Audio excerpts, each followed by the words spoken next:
তখন তোমার মাওলা থেকে আপনাকে ডেকে কই আইয়ুহাল ইনসান মা গররাকা বিরব্বিকাল কারীম। এর বান্দা কার দিকে যাস, কার দিকে যাস?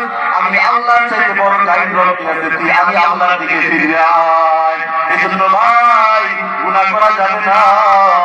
যদি তোমার ভিতরে তাকওয়া থাকে, আল্লাহর ভয় থাকে, সে কখনো গুনাহের কাজ করতে পারে না। কথা কও ঠিক কিনা?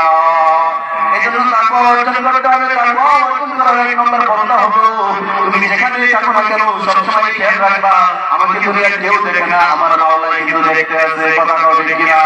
এজন্য সর্বদাই পাগল তুমি একবার সবসময় মুখে কয় লা ইলাহা ইল্লাল্লাহ, লা ইলাহা লা ইলাহা ইল্লাল্লাহু মুহাম্মাদুর রাসূলুল্লাহ। এই মাওলার তাকওয়া অর্জন করার জন্য মাওলার পাগল বুঝিয়ে দেখো, গানটি সিল্লা সিল্লা করে কথা কও ঠিক কিনা? এই মাওলাকে পাওয়ার জন্য ওই গানটি লয়ে ফরমানের ময়দানে যায়।